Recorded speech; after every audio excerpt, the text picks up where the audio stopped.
Kemarin kita telah bahas, kaji kita masih seputar 2 kalimat syahadat. Itu kan ada Ibu? Terakhir kemarin apa kita bahas? Ya kalau banyak ragu apa? Banyak ragu.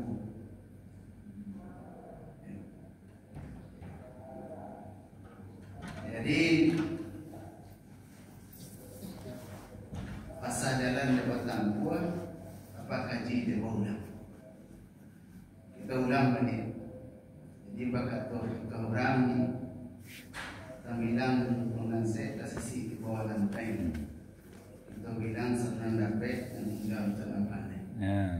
Itu lawak makhluk Allah ini tak terlepas dari khilafan dan kesalahan.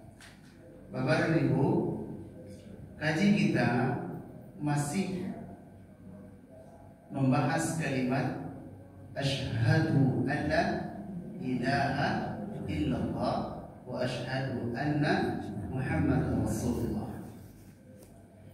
Kita bahas kata asyhadu di dalam Al-Quran, bahwa kata itu bermakna al-iqrar,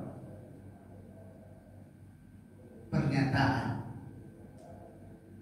Dia bermakna al-mithaq, janji. Wa idh akhadha rabbuka min bani adam min dhuhurihim wa dhurriyyatahum wa ashhadahum ala anfusihim. Bahwa dia mengambil janji atas dirinya. Kata asyhadahum, memberikan perjanjian dengan Allah Subhanahu wa taala. Kemudian dia bermakna al-qasamu, sumpah. Bahwa kita melafazkan kalimat itu, kita bersumpah di hadapan Allah Subhanahu wa taala bahwa tiada ilah kecuali hanya Allah saja. Maka terhimpunlah kata itu di dalam kata asyhadu, yang ketika orang melafazkan kata itu, maka adalah hal-hal yang harus dia tunaikan dalam kehidupan. Jadi ternyata itu tidak hanya kata sebatas membasahi lisan saja. Ada konsekuensi yang harus kita jalani. Setelah kita membahas kata asyhadu, maka kita masuk kepada kata la ilaha illallah. Kita tekankan kepada makna ilaha. Kita telah pelajari bahwa kata ilaha itu ada yang mengungkapkan dengan kata al-ilah, aliha, ilaha. Dari kata aliha ini, alihahu, dia bermakna sesembahan. Maka di dalam makna itu sakana ilaihi, ada ketenangan, ketentraman di dalam itu. Maka la ilaha, tidak ada yang menenteramkan, yang menenangkan kecuali illallah, hanya Allah saja. Kemudian dalam kata itu juga ada sakana, kemudian ada mahabbah, ada cinta, kemudian ada al-khawf di dalam kata ilaha itu. Kita telah ungkapkan kemarin beberapa dalil-dalilnya. Di antaranya, innal ladzina la yarjuna liqa'ana wa radu bil hayatid dunya. Orang-orang yang tidak menginginkan, kata ulama tafsir, la yarjuna, yang tidak berharap berjumpa dengan Allah, yang tidak terfikir di dalam pikirannya, tidak terlintasnya. Ini orang yang tidak mengakui ini. Dia ragu keberadaan Allah itu. Orang-orang yang tidak berkenan. Jadi memang tak ada, memang tak mau dia. Orang-orang yang tidak berharap. Nah, orang-orang yang tidak berharap kepada Allah, tidak berpikir akan berjumpa dengan Allah, waradu bil hayatid dunya. Mereka itu sangat ridho dengan dunianya. Wa ma'annu biha. Kemudian mereka itu sangat tentram di dalam. Itulah sifatnya. Disebutkan dalam tafsir Imam Ibnu Katsir di dalam surah Yunus ayat 8, ayat 7-8, bahwa Allah Subhanahu wa taala memberitahukan kepada manusia bahwa orang-orang yang tidak berharap berjumpa, bertemu, yang tidak terfikir olehnya suatu saat nanti akan berhadapan dengan Allah Subhanahu wa taala, untuk mereka lah siksaan yang amat sangat keras. Jadi la ilaha illallah, tidak ada yang paling diridhoi, yang paling menenangkan, memberikan kedamaian kecuali hanya Allah Subhanahu wa taala. Kemudian dalilnya, wa minan nasi may yattakhidhu min dunillahi andadan. Ada di antara manusia yang menjadikan makhluk Allah sebagai andad. Andad itu tandingan. Dia ciptaan Allah, tapi diperlakukan seolah-olah seperti Allah. Apakah dari sisi kekuatannya dan semacamnya. Misalnya saja, ada ulama berkata, seperti ria lah misalnya. Ada orang yang sebenarnya mestinya itu disandarkan kepada Allah, Allah yang melihat. Anta'budallah ka'annaka tarahu, engkau menyembah Allah seolah-olah melihat Allah, atau kalau tidak yakinlah bahwa Allah melihatmu, akan tetapi dia berharap agar dilihat oleh makhluk Allah, oleh manusia misalnya. Atau yang membanggakan dirinya, masuklah kepada ujub misalnya.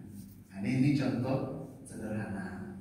Jadi la ilaha illallah, ada rasa bahwa tidak ada satupun tandingan di muka bumi ini yang berhak kecuali hanya Allah Subhanahu wa taala. Maka kita pernah jelaskan bahwa ada orang demi pasangannya, ada yang kemarin itu yang rela minum baygon karena rasa cemburu terhadap suaminya. Kenapa ibu minum baygon? Tidak tahan dan bosan. Batu bu, iya itulah suami aku. Bahas suami aku jarang pulang. Tidak sah. Acak terlambat pulang kerja. Tidak sah. Piti belanja kurang tak? Tidak sah. Apa masalahnya? Itulah sah. Suami yang pokoknya acak tampil di muka. Itu kalau ada orang suku kayaknya bahasa. Itu saya pak. Ini acak tampil kok menggigil saja. Nah, sekarang kita lanjutkan sedikit. Bahwa kata asyhadu alla ilaha illallah itu, kata dua kalimat syahadat ini adalah kata yang orang mesti ada di dalam dirinya kata itu menjadi aplikasi. Dan kata ini syarat diterimanya amal. Mungkin Bapak Ibu pernah mendengar bahwa orang terkadang bermudah-mudah dengan kata ini, Pak. Misalnya, mohon maaf, misalnya kayak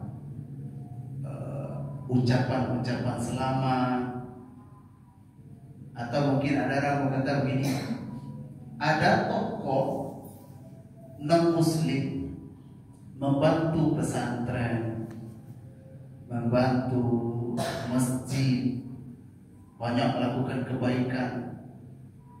Terus akhirnya orang-orang Islam ini kadang ada yang mengatakan, oh itu kan apunya Tuhan. Ya Allah mau tahu tuh urusannya tuh. Seolah ada keyakinan di situ. Ini banyak yang tidak paham dalam hal itu.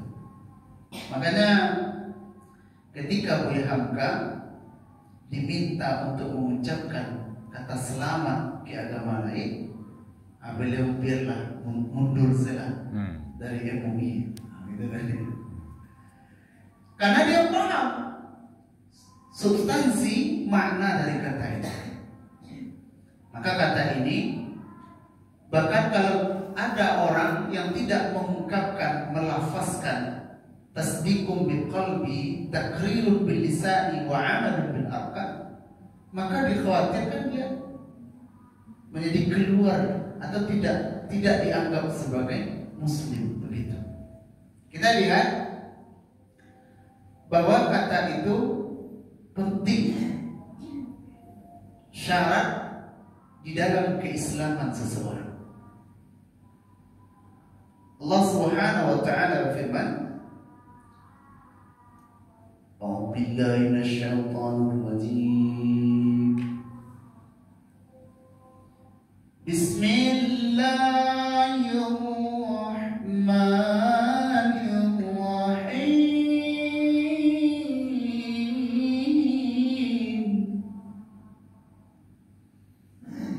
وَقَدِمْنَا إِلَى مَا عَمِلُوا مِنْ عَمَلٍ فَجَعَلْنَاهُ هَبَاءً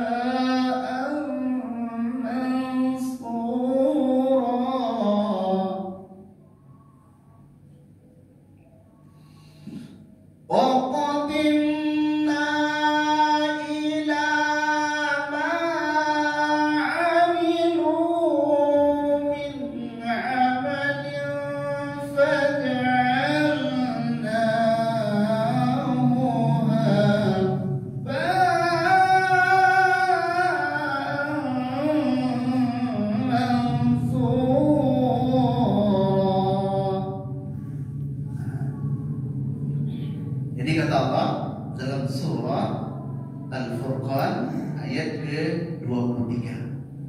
Di dalam tafsir Al-Imam Ibnu Katsir, ayat ini beliau tafsirkan dari ayat ke-21. Jadi 21, 22, 23. Kata Allah Subhanahu wa taala, wa qadimna, ada ulama yang berkata, wa qadimna ini dalam tafsir Ibnu Katsir, kami kumpulkan. Jadi kami kumpulkan amal-amalnya.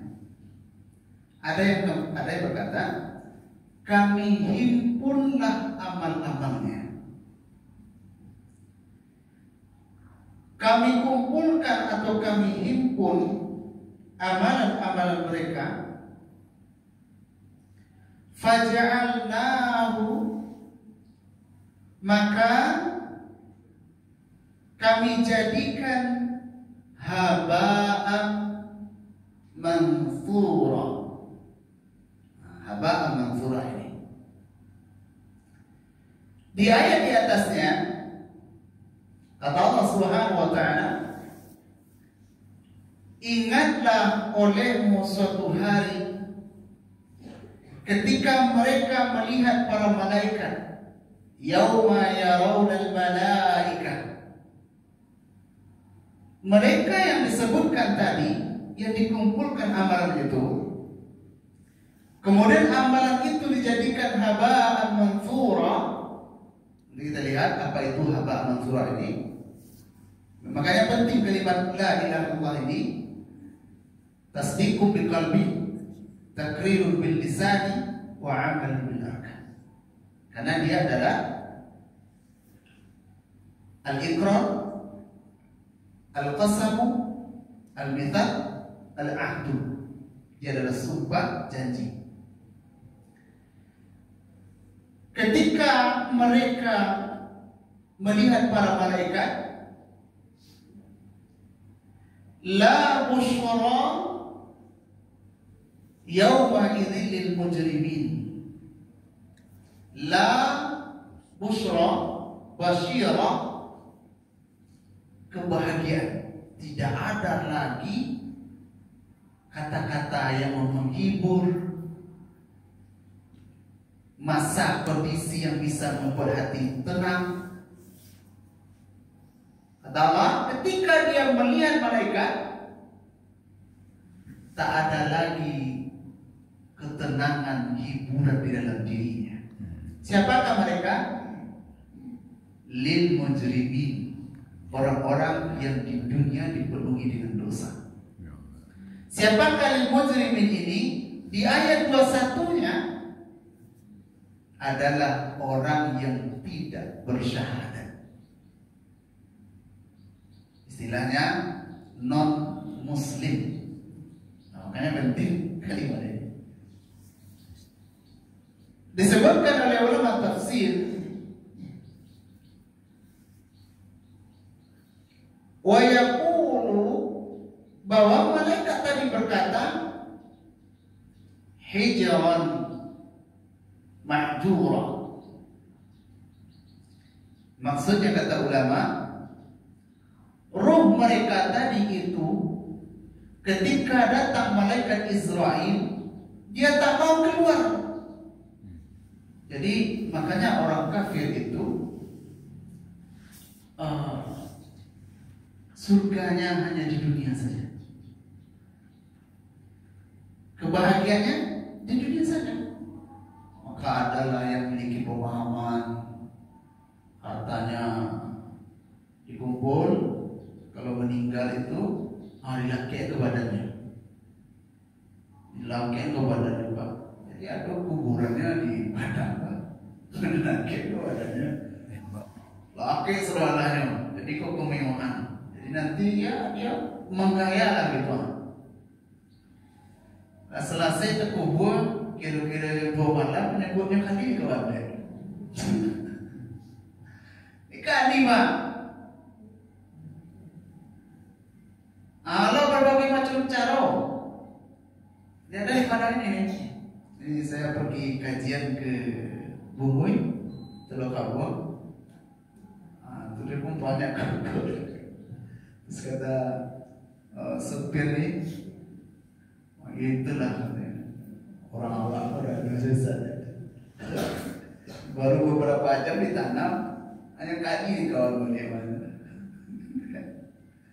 Cuma caranya, akhirnya tidak ada yang gitu, jadi tidak pakai perhiasan. Ya itu dia. Jadi dia itu tak rela dia berpisah dengan dunia. Jadi di antara orang yang memahami kalimat la ilaha illallah, dia tak ragu berpisah dengan dunia ini. Bahkan perpisahan dengan dunia itu sesuatu yang melegakan. Ada di antara sahabat Nabi itu yang sangat gelisah ya. Kenapa begitu? Karena kalau sekiranya hidupnya berakhir, maka dia akan melalui perjalanan yang sesungguhnya, yang kalau sekiranya dia berdosa, dosanya tak berlalu-lalu. Nah, hijrah mahjura, dikeluarkanlah ruh itu secara paksa. Maka adalah ayat wan nazi'ati gharqa, wan nasyitati nashta, ila akhir ayat itu. Bagaimana malaikat yang mencabut dengan keras. Ini adalah ruhnya orang yang tidak menyebut kalimat la ilaha illallah. Kalau dia belajar, tak mungkin sekedar membasahi bibirnya. Disebutkan beberapa ayat, maka ruh itu dipukul, dia lari di sepanjang badannya, dalam pemahaman beberapa ulama. Maka dicari, ditarik dengan paksa. Ya seperti dimisalkan oleh Rasulullah dalam hadis, duri yang banyak besar itu masukkan ke dalam tenggorokan, kemudian ditarik secara paksa, sakitnya minta ampun. Ini pentingnya kalimat la ilaha illallah. Kemudian wa qatilna ila ma 'amilu min 'amal, kami himpun, kami kumpulkan amal-amal mereka. Kemudian amalan itu kami jadikan haba'an manthura. Apa kata ulama? Adalah orang yang tidak masuk ke dalam Islam atau orang yang tidak mengucapkan kalimat la ilaha illallah Muhammad Rasulullah. Makanya kata ini sederhana, akan tetapi memiliki makna yang luar biasa. Ya tapi kan ya Ustaz, sama lah begini. Ketika Ananda, Bapak dan Ibu, setiap kali datang ke kampus mengambil absen, ikut belajar, tapi tak pernah mendaftar sebagai mahasiswa. Kira-kira yang sebangku itu kalau sekiranya dia wisuda, kira-kira saya boleh tak wisuda? Nah, tidak, karena tak terdaftar secara administrasi. Walaupun itu kan yang bayar, ya kan? Itu ikut kampus lah, ikut belajar. Tegawan awak tu. Kira-kira kalau itu kecil ke Pak Rektor aja, Pak Rektor. Itu kan ada kecil. Mendaftar sela ala karuninya. Kan tak payah. Mendaftar murah. Asyhadu anna ilaha illallah wa anna Muhammad Rasulullah. Itu pendaftarannya. Makanya paman Rasulullah SAW, Abu Talib, ketika Rasulullah berkata, wahai paman, ucapkanlah kalimat itu. Kalau sekiranya engkau mengucapkan kalimat itu, kalimat syahadat ini, maka engkau Allah Subhanahu wa ta'ala masukkan engkau ke dalam surga. Karena amalmu sangat banyak. Jadi paman Rasulullah itu luar biasa amalnya. Tak tanggung-tanggung mendidik Rasulullah, menjaga Rasulullah, membela Islam. Walaupun dia tak bersyahadat, dia bela Islam. Bahkan beliau berkata, siapa yang menyakiti keponakanku, maka langkahi dahulu moyangku. Maka selagi paman beliau hidup, dakwahnya lancar. Nah setelah paman beliau meninggal, itulah tahun-tahun kedukaan. Rasulullah sering sedih. Bersedih Rasulullah karena pamannya yang luar biasa terhadap kehidupan beliau berakhir tidak mengucapkan kalimat la ilaha illallah. Kapan yang dimaksud oleh Allah? Wa qadimna, kami himpun, kami kumpulkan. Di dalam tafsir Al-Imam Ibnu Katsir adalah pada hari Yaumul Qiyamah, pada hari kiamat. Berdasarkan redaksi ayat dalam surah Al-Furqan pada ayat ke-22 adalah ketika mereka hendak berpisah dengan dunia. Jadi ketika roh tadi ditarik, dalam tafsir ditarik, malaikat itu menampakkanlah amalnya banyak, tapi amalan itu haba'an manthura. Itu pentingnya kalimat ini, banyak amalnya. Kemudian pada masa itu dinampakkanlah ngerinya neraka, maka didatangkanlah hawa dari neraka. Alutan tua masuk kubur, Pak. Alada PDP, Pak. Malaikat telah menampakkan, telah memperlihatkan. Yauma yarawnal malaika. Di malaikat bahwa dia melihat malaikat yang datang kepadanya. Itu pada saat sakratul maut. Anda berkata pada saat mereka telah dikubur.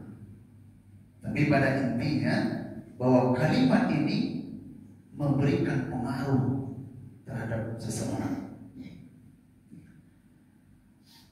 Jadi kata ulama bahwa Allah Subhanahu wa taala pada hari kiamat menghisab amal perbuatan, amal baik dan amal buruk.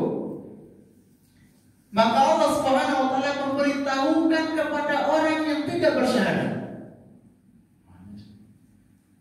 Amal tadi dikumpul, dihimpun, dilihatkan. Masya Allah, banyak.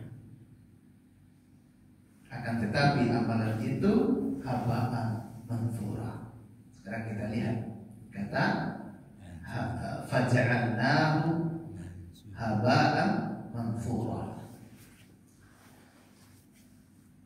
Menurut ulama, Al-Imam Sufyan Ats-Tsauri beliau berkata, haba'an manthura itu seperti sinar matahari yang menembus satu lubang pada dinding, awak di dalamnya. Jadi kalau atap rumah bocor, jadi bapak dan ibu lihat ada cahaya masuk. Nah, itu haba'an manthura. Kemudian Al-Imam Hasan Al-Basri berkata, hampir sama dengan Al-Imam Sufyan Ats-Tsauri, tetapi kata beliau ini, haba'an manthura itu ketika matahari itu masuk ke celah dinding, engkau nampak dia, nampak jelas. Engkau pegang cahaya itu, sinar itu, tapi tak bisa engkau genggam.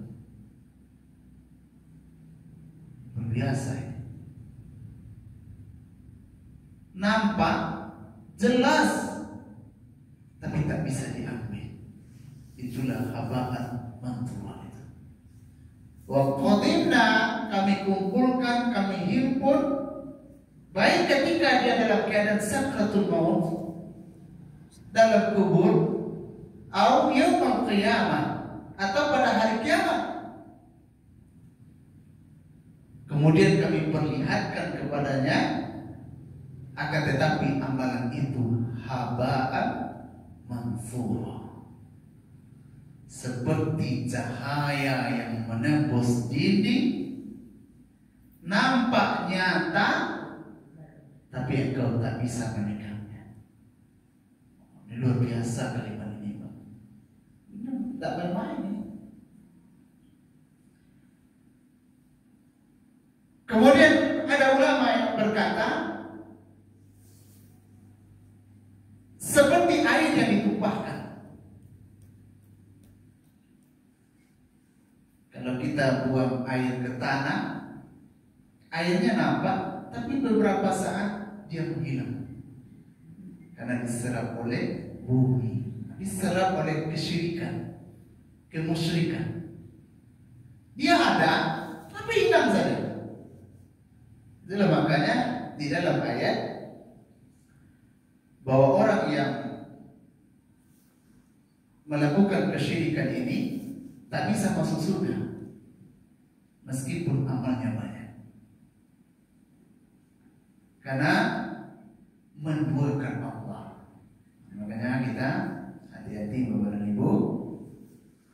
Kadang keyakinan meskipun dia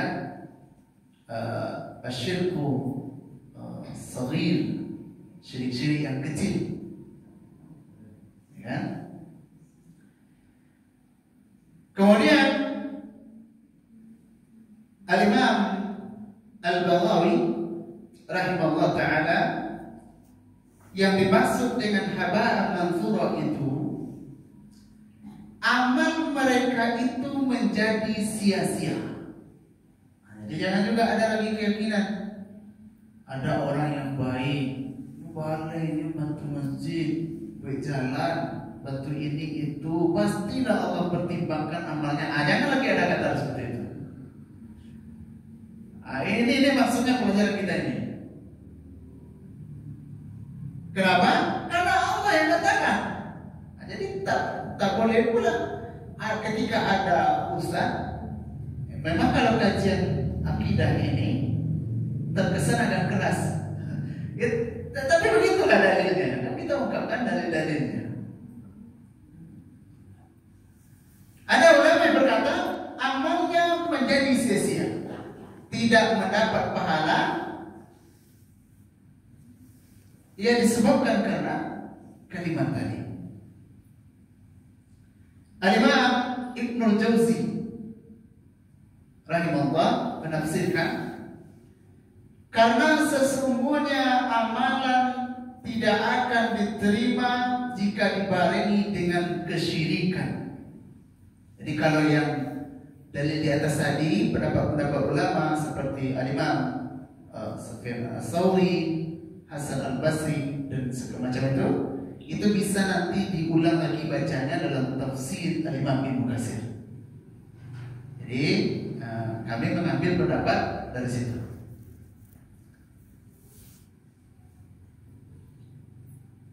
Kemudian Syekh As-Sa'di dalam tafsir beliau, yang dimaksud dengan haba'an manthura itu, sebab amalan yang diterima adalah amalan yang dilakukan oleh orang yang beriman lagi ikhlas. Jadi mereka banyak amal, ada syarat amal itu.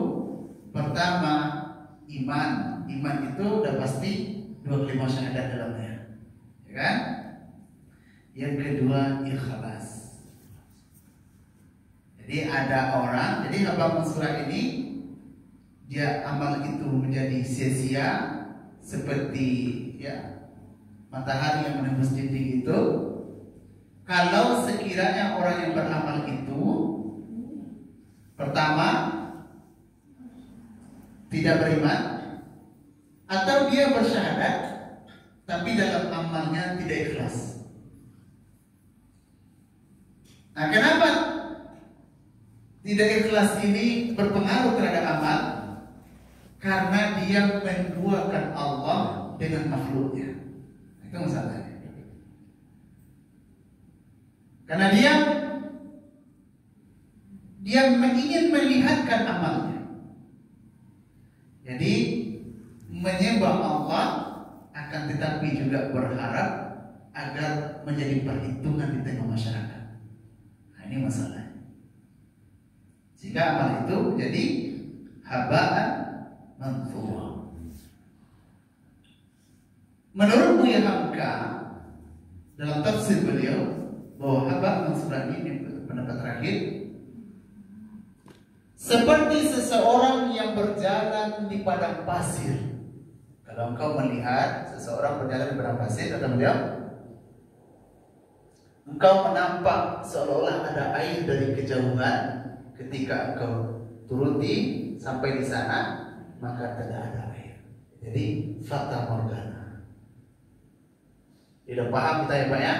Jadi kenapa kita tak boleh demikian? Atau kenapa kita memberikan syarat seperti ini? Ya karena Allah katakan begitu.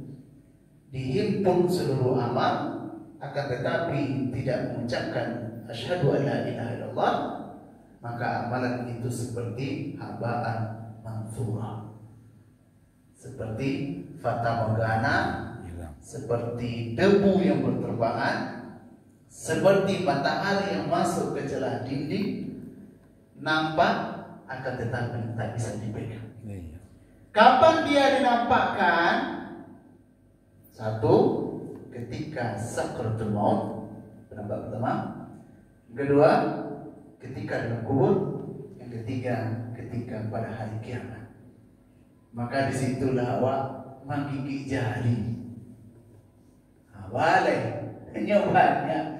Tapi tidak bisa dibangun Pak. Kita punya deposito banyak, tapi negara dalam keadaan kacau. Orang kan dia berinteraksi jawaban ini kalau piti-piti surang kawan ada daripada jual barang tentang tulai, gitu Pak. Maka balik itu pasal masing-masing awak harus punya tanah tanam surang. Tidak membunuh mengawal tiada bisa berjual beli. Jadi di negara-negara yang kacau, kira-kira mungkin seperti itu. Yang penting itu bekal untuk makan saja Pak, bertahan hidup. Tapi yang lainnya tak penting lagi. Untuk menguatkan pendapat di atas, kita bacakan beberapa ayat supaya kuat teguh kita dalam pendirian ini. Pertama, dalam surat Ibrahim pada ayat ke-18, kata Allah Subhanahu wa taala, "Mathalul ladzina kafaru bi rabbihim a'maluhum."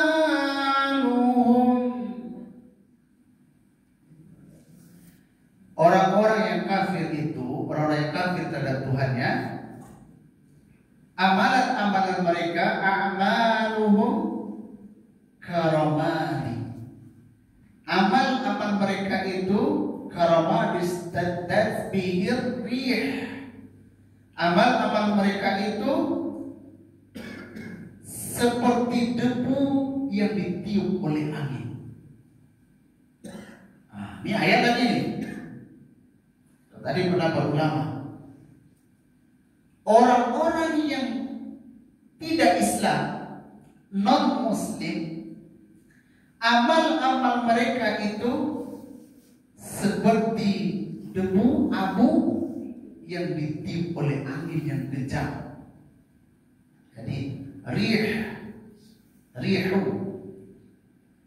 Jadi kipas angin, mirwahu, alat angin. Ruh dari kata ini, ar-ruh, daya hidup, tapi dia tak bisa dilihat. Jadi amalan mereka itu non-Muslim yang tidak bersyahadat seperti debu-debu yang ditiup oleh angin yang kencang. Kemudian dalam surah Al-Baqarah ayat 264, kata Allah Subhanahu wa taala, "Famathaluhu kamathali safwani 'alaihi." Diumpamakan amalan mereka itu seperti orang yang berada di batu yang licin, yang di atasnya ada tanah. Jadi ada tanah di batu licin sekali, ada tanah di atasnya. kemudian ditimpa oleh hujan yang lebat, maka habislah, terkikislah, tergoreslah amalnya. Maka penting kita memahami kalimat itu. Jadi ternyata kalimat itu tidak hanya sekedar membasahi bibir, akan tetapi dia tasdiqun bil qalbi, taqrirun bil lisan wa amalun bil aqal. Kalimat itu harus membumi di dalam kehidupan kita. Kemudian terakhir di dalam ayat surat An-Nur ayat 39. Kata Allah Subhanahu wa taala, "Walladzina kafaru a'maluhum kasarabin biqiyah." Dan orang yang kafir itu amal mereka laksana fata morgana di tanah yang datar. Nah, ini pendapat Buya Hamka. Barangkali beliau mengambil dari dalil ini. Amal mereka itu seperti fata morgana di tanah yang datar, disangka air oleh orang yang sedang dahaga. Hatta idza ja'ahu lam yajidhu syai'a, sehingga dia setelah menghampiri tak menampakkan sesuatu di sana. Masya Allah ya Pak ya. Tidak jelas ini bahwa kenapa syahadat ini penting kita lafazkan, kita tasdikkan dalam hati, kita amalkan dalam perbuatan, karena dia menjadi haba'an mansura terhadap amal-amal kita. Dia banyak, akan tetapi tak memberikan manfaat apa-apa. Itu saja tambahan dari pelajaran kita dari kata asyhadu, kemudian makna idah, kemudian pentingnya kalimat ini syarat dalam keislaman seseorang. Dasar kaji kita surah Al-Furqan pada ayat ke-23. Kita tutup dengan doa kepada majlis. Subhanallah wa bihamdika, asyhadu an la ilaha illa anta, astaghfiruka wa atubu ilaik. Assalamualaikum warahmatullahi wabarakatuh. Waalaikumsalam warahmatullahi wabarakatuh. Alhamdulillah tadi Ustaz Zeki Lagu Rasman guys, dan ceramahnya bersahadatlah selalu kepada Allah.